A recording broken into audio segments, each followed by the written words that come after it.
अस्सलाम वालेकुम। एक और नई वीडियो के साथ मैं हूं सैयद नसीम अकरम और आप देख रहे हैं मेरा यूट्यूब चैनल नसीम इलेक्ट्रिक।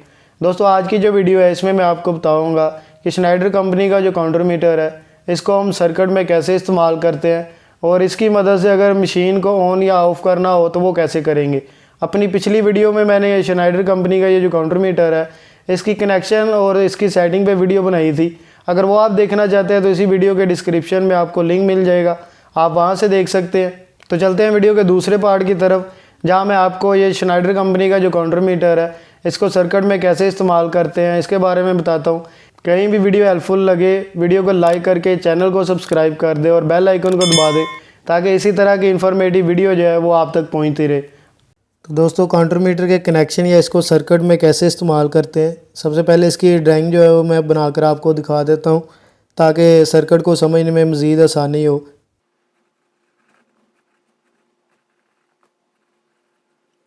तो दोस्तों, सर्किट कुछ इस तरह होता है कि काउंटर मीटर जो है इस पर हमने सप्लाई देनी होती है। सप्लाई के लिए न्यूट्रल और फेज़ हमारे पास होती है। जैसे ही हम सप्लाई देते हैं काउंटर मीटर को, इसके जो सप्लाई वाले पॉइंट है तो इसके साथ इसकी एक एक्जैक्टली इंटरनल रिले होती है जिसके 3 पॉइंट होते हैं। दरमियान वाला जो होता है वो कॉमन पॉइंट होता है, जबकि साइडों वाला जो है वो नॉर्मली क्लोज एक होता है और दूसरा जो है वो नॉर्मली ओपन होता है। सर्किट हमने इस तरह बनाना होता है कि ये वाला फेज़ जो है जो हमने इसको ऑन करने के लिए काउंटर मीटर को दिया हुआ है वहीं से फेज़ लिया और कॉमन जो पॉइंट है इस पर दे देना है। तो जैसे ही फेज़ जो है वो कॉमन पे देंगे तो नॉर्मली क्लोज जो है इस पे फेज़ जो है वो यहाँ आ जाएगा और जितनी पल्स हमें चाहिए काउंटर मीटर की मदद से उतनी अगर पल्स हो जाएंगी तो ये वाला जो नॉर्मली क्लोज है फिर नॉर्मली ओपन हो जाएगा और ये वाला जो नॉर्मली ओपन है ये नॉर्मली क्लोज हो जाएगा। तो सर्किट जो है वो इस तरह होगा कि जैसे ही फेज़ जो है वो कॉमन पे आएगा तो ये चूँकि नॉर्मली क्लोज है तो फेज़ जो है वो यहाँ पे आ जाएगा। यहाँ पे फेज़ जो है वो हमने देना है ओवरलोड का जो क्लोज पॉइंट है वो होता है जी 95 और 96 से हमने निकालना होता है और यहाँ से निकालने के बाद जो ऑफ़ वाला पुश बटन है उस पर दे देना है। यहाँ साथ में मैं लिख देता हूँ कि ऑफ़ वाला पुश बटन है। ये ऑफ़ वाले पुश बटन से निकाल कर हमने वो बनानी होती है होल्डिंग, और होल्डिंग के लिए आपको पता है कि ऑन वाला बटन एक इस्तेमाल करते हैं और यहीं से निकाल के जिस कॉन्टैक्टर पे होल्डिंग बनानी हो उसका पॉइंट इस्तेमाल करते हैं जो कि नॉर्मली ओपन होता है जो कि 13-14 होता है। और इसी तरह फेज़ जो है वो हम निकाल कर जो कॉन्टैक्टर का कॉइल है उस पर दे देते हैं और दूसरी साइड पे हमने न्यूट्रल लगानी है। अगर हमारा कॉन्टैक्टर है इसका कॉइल अगर 220 का हो, अगर 440 का हो तो फिर हमने एक फेज़ जो है वो डायरेक्ट दे देना है। तो दोस्तों, ये था सिंपल सा सर्किट जिसमें हमने काउंटर मीटर को इस्तेमाल करना है। काउंटर मीटर की हमने सिर्फ एक्जैक्टली इंटरनल रिले जो है उसके कॉमन पे सप्लाई देनी है, क्लोज पे आ जाएगी सप्लाई जो है और क्लोज से फेज़ निकाल के जो है आगे का सर्किट है वो हमने कंप्लीट कर लेना है। दूसरी बात, ये नॉर्मली ओपन है तो नॉर्मली ओपन जो है यहाँ से हमने फेज़ निकालना है और किसी भी इंडिकेशन लाइट जो है उसको दे सकते हैं।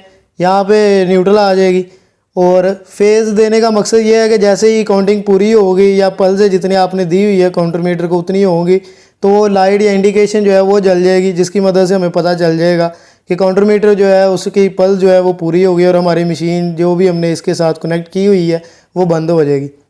तो दोस्तों, अब ये वाला सर्किट जो है मैं आपको काउंटर मीटर पे बना के इसको ट्रैक्टर को इस्तेमाल करते हुए दिखाता हूँ कि हम इसकी मदद से मशीन को कैसे ऑन या ऑफ़ कर सकते हैं। तो दोस्तों, ड्राइंग के मुताबिक मैंने न्यूट्रल और फेज़ जो है वो काउंटर मीटर को लगा दी है सप्लाई और यहीं से फेज़ निकाल कर जो है वो कॉमन पे लगा दिया, वो मैं आपको दिखा देता हूँ। तो ये आप देख सकते हैं कि पिछली वीडियो में मैंने बताया था कि इसके अंदर 2 एक्जैक्टली रिले हैं जो कि 6, 7 और 8 एक पॉइंट है इनके, और 7 नंबर जो है वो 9 नंबर के साथ नॉर्मली क्लोज़ है जबकि 8 नंबर के साथ नॉर्मली ओपन है। तो मैंने जो नॉर्मली क्लोज़ है 9 नंबर वहाँ से फेज़ निकाल ली है और इसी तरह मैं दूसरी रिले के बारे में भी आपको बता देता हूँ जो कि 15, 16 और 17 है। यहाँ पे भी 15 नंबर जो है वो कॉमन है, 16 नंबर नॉर्मली ओपन और 17 जो है वो नॉर्मली क्लोज़ है। तो ये क्लोज़ से मैंने फेज़ जो है वो निकाल ली है। क्लोज़ से फेज़ निकालने के बाद अब मैं इसको दूंगा जो रिले है ओवरलोड रिले, इसका जो नॉर्मली क्लोज़ पॉइंट है इसके अंदर, और यहाँ से फिर निकाल कर मैं जो ऑफ़ वाला बटन है वहाँ पे देते हुए होल्डिंग का सर्किट जो है वो कंप्लीट करूँगा। रिले से फेज़ जो है वो निकाल कर हमने देना है ऑफ़ वाला पुश बटन, और ऑफ़ वाला जो पुश बटन है इसका हमने करना है नॉर्मली क्लोज़ पॉइंट जो है उसको यूज़। यहाँ से फेज़ निकाल कर हमने देना है ऑन वाला पुश बटन है उसको, और इसके साथ हमने होल्डिंग की जो वायर है उसको भी साथ लगाना है। होल्डिंग वाली जो वायर है इसका यहाँ पे हमने कनेक्शन कर देना है। और इसके बाद जो अगली वायर लगानी है वो इंचिंग वाली वायर जो है वो हमने ऑन वाला जो पुश बटन है इसकी दूसरी साइड जो है वहाँ पे लगा देनी है। एक चीज़ जो है वो दोस्त रह गई है कि यहाँ पे मैंने ऑफ वाला जो पुश बटन है वो लिख दिया है, जबकि ऑन वाला पुश बटन जो है वो नहीं लिखा। तो यहाँ पे मैं लिख देता हूँ कि ऑन वाला पुश बटन है ये, ताकि समझने में मज़ीद आसानी हो। तो सर्किट जो है वो यहाँ तक हमारा कंप्लीट हो चुका है। ये वाली जो दो वायर है ये ऑन वाले पुश बटन से मैंने निकाल ली है, ये आप देख सकते हैं। अब ये इसका जो कॉन्टेक्टर जिसको हमने होल्ड करना हो, इसका जो नॉर्मली ओपन पॉइंट है उस पर हमने लगानी है वायर जो है। और दूसरी जो वायर है जैसे ही हमने इसको लगाना है तो कॉइल के साथ भी हमने एक वायर जो अटैच करनी है, जो कि इसके ओपन पॉइंट से होती हुई जाएगी कॉइल को। तो इसके साथ हम जॉइंट कर लेते हैं दूसरी वायर को, जो कि हमारी यूज़ होगी ओपन पॉइंट के लिए। तो दोस्तों ये वाली वही वायर है जो यहाँ से ओपन पॉइंट कॉन्टेक्टर का जो ओपन पॉइंट है वहाँ से होते हुए इसके कॉइल तक जाएगी।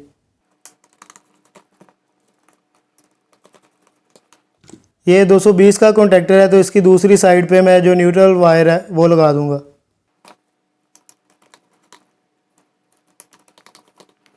न्यूट्रल वायर जो है वो मैं कॉमन कर दूंगा, क्योंकि न्यूट्रल वायर कॉमन ही होती है। इसकी कॉन्टेक्टर की न्यूट्रल और जो काउंटर मीटर को न्यूट्रल आ रही है, दोनों की जो न्यूट्रल वायर है उसको मैं कॉमन कर दूंगा, ताकि तारों का ज़्यादा कोई गुच्छा ना बन जाए। तो दोस्तों सर्किट जो है वो हमारा कंप्लीट हो चुका है। एक दफ़ा सर्किट को ऑन करने से पहले मैं आपको बता देता हूँ कि मैंने किस तरह ये सर्किट जो है वो बनाया। तो सर्किट बहुत सिंपल सा है। ये वाली जो लीड है इसको मैंने सप्लाई के लिए इस्तेमाल किया हुआ है, जो कि यहाँ से घूम के आ रही है। काउंटर मीटर जो है इसको मैंने सप्लाई दे दी, जो कि इसका 10 और 11 पॉइंट है। अगर इसकी आपको समझ नहीं आ रही तो इसी वीडियो के डिस्क्रिप्शन में मैं काउंटर मीटर की सेटिंग और इसकी जो कनेक्शन है इसके बारे में मैंने डिटेल से वीडियो बनाई है, वो आप देख सकते हैं। यहाँ पे मैंने सप्लाई लगाई हुई है, ये वाला जो फेज़ है और ये न्यूट्रल। यहीं से न्यूट्रल वायर जो है वो निकाल के दे दिया गया, ये वाला जो कॉन्टेक्टर है इसको। और फेज़ जो है, ये वाला फेज़ जो है, फेज़ से मैंने जो इसका कॉमन पॉइंट है 7 नंबर वहाँ पे सप्लाई दे दी है। और 9 नंबर से सप्लाई जो है वो निकाल कर मैंने दी है ओवरलोड का जो क्लोज पॉइंट है यहाँ पे, जो कि 95 और 96 होता है। और वहाँ से निकाल कर जो ऑफ वाला पुश बटन है ये आप देख सकते हैं, इसको मैंने दे दी। ऑफ वाले पुश बटन से होते हुए मैंने होल्डिंग सर्किट बनाया, जो कि आपके सामने है। ये वाला होल्डिंग वाला सर्किट बनाने के बाद मैंने सर्किट जो है उसको कंप्लीट कर दिया। अब मैं ये जो सर्किट है आपको सप्लाई लगा के चेक करवाता हूँ कि ये सर्किट जो है वो कैसे काम करेगा।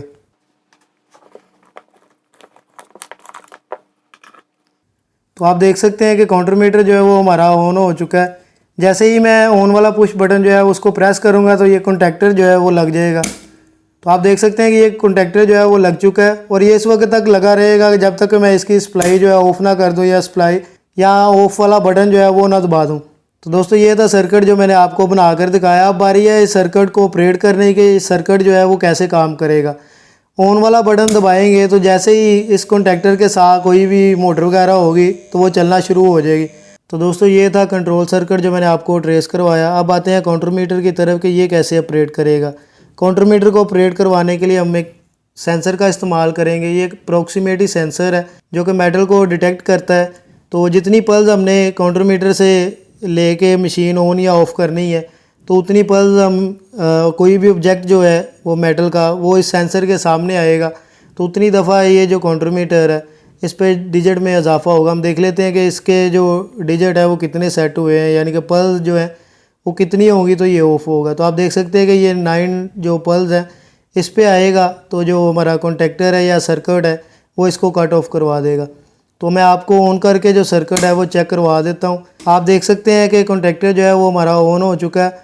या तो इसको ऑफ़ करके हम बंद कर सकते हैं, और दूसरा तरीका ये है कि सेंसर को जो है वो कोई भी ऑब्जेक्ट जिसको आपने ऑपरेट करवाना है जो कि मशीन के ऊपर लगा हुआ है, जिसके मुताबिक आप मशीन को ऑफ़ करना चाहते हैं, जैसे ही वो सेंसर के आगे 10 दफ़ा आएगा आमतौर पर हम जो काउंटरमीटर है इसकी मदद से लेंथ काउंटिंग करते हैं। तो जैसे ही जितनी हमने लेंथ काउंट करवानी है उतनी दफ़ा सेंसर जब सेंस करेगा तो आप देख सकते हैं जैसे ही 9 डिजिट हुए हैं जो कि 9 डिजिट सेट थे तो हमारा कॉन्टैक्टर जो है वो ऑफ़ हो गया। इसको अब हम यहाँ से रीसेट कर लेंगे और फिर मैं आपको ऑन करके एक दफ़ा चेक करवा देता हूँ कि 9 डिजिट जैसे ही होंगे आप देख सकते हैं कि ये ऑफ़ हो गया। तो दोस्तों ये था सिंपल सा सर्किट जिसमें मैंने आपको काउंटरमीटर जो है वो इस्तेमाल करके दिखाया कि किसी भी मशीन को ऑफ़ करने के लिए काउंटरमीटर जो है इसके कनेक्शन हम कैसे करेंगे। उम्मीद है कि आपको आज की मेरी वीडियो जो है वो समझ आ गई होगी। अगर वीडियो पसंद आई है तो वीडियो को लाइक करके चैनल को सब्सक्राइब कर दें ताकि मेरी इसी तरह की इन्फॉर्मेटिव वीडियो जो है वो आप तक पहुँचती रहे। मिलते हैं अपनी अगली वीडियो में, अपना ख्याल रखिएगा। अल्लाह हाफिज़।